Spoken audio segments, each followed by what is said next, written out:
माहौलियाती आलूदगी पर काबू पाने के लिए शजरकारी वक्त की अहम तरीन ज़रूरत है। बिलाशुबा दरख्त पौधे कुदरत का अनमोल तोहफ़ा है।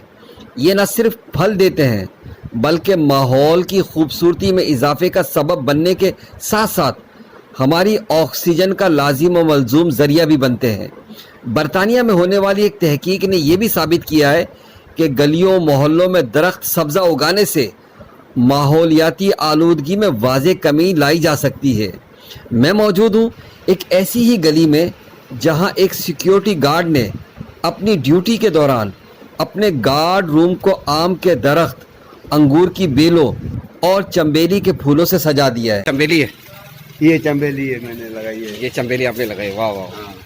भैया हमारे सिद्दीक भाई जो है हमारे यहाँ के सिक्योरिटी गार्ड है और उन्होंने जो है ये खूबसूरत सा जो है बाग लगाया है। उसमें चंबेली भी है और ये आम का दरख्त भी है, अनवर अतोल भी है और ये देखें जनाब वन एंड ब्यूटीफुल अंगूर की बेलें जो है ये लगी हुई है माशाल्लाह से और अंगूर तैयार है। अब बस थोड़ा सा पक जाए और उसके बाद फिर हम इनकी दावत से लेंगे, इनसे दावत लेंगे। कहाँ अंगूर कहाँ पर है? ये अंगूर है, देख ये आ गए। ये हाँ देखे ना, ये कब तक पक जाएंगे? हाँ बस तकरीबन मना 1 महीना लगेगा। 1 महीने के बाद माशाल्लाह बस अगले महीने का 18-19 महीना तैयार माशाल्लाह। सिद्दीक भाई आपने क्या क्या चीज़ें बनाई है जो है? ये सर मैंने लगाया सिंदड़ी है। हाँ हाँ। ये अनवर लंगड़ा है। हाँ। वो अनवर रतौल है, अंगूर की वो है बेल जारी अंगूर माशाल्लाह आ गए देखो। अच्छा, यानी आप गली की हिफाजत के साथ साथ माशाल्लाह ये काम भी कर रहे हैं आप जो है? इसमें सर मैंने कलम करा था। अच्छा, ये मैंने सिंदड़ी का कलम करा, ये लंगड़े का कलम करा, वो अनवर रतौल का कलम करा है। तो उसमें कितना टाइम लगा आपको? ये इसमें सर मेरे को लगे 3.5 साल। तो अंगूर की बेल आने में कितना टाइम लगा जो है? इसमें अंगूर की बेल में समझी ये 4था चक्कर दे रही है मेरे को।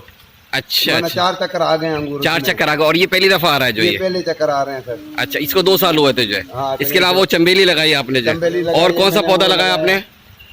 समझे? और कौन सा पौधा लगाया आपने? वो जम्मू आए उस तरफ है वो। अच्छा, वो जम्मू उस तरफ है जो है? हाँ। ठीक। बारिश का ये पुरलुत्फ सा मौसम है और हमारी बीसी सिद्दीक भाई से मुलाकात हुई। हमारी गली नंबर 135C है और ये हमारे सिक्योरिटी गार्ड है और हमारे समझ लें घर की तरह, ये फैमिली मेंबर की तरह है। लेकिन इनकी एक्टिविटीज़ इस तरह है कि जहाँ ये गली की हिफाजत करते हैं वहीं पर माशाल्लाह से आप देख सकते हैं कि इन्होंने अंगूर की बेल भी लगाई हुई है और इसके अलावा ये आम का दरख्त भी लगाया हुआ है, इसके अलावा चंबेली भी लगा और बहुत सारी जो इसको हमारे सरसब्ज़ और शादाब किया हमारी गली को पौधों से, वो हमारे इनका किरदार हमारे सिद्दीक भाई का ही है। तो सिद्दीक भाई वेल डन।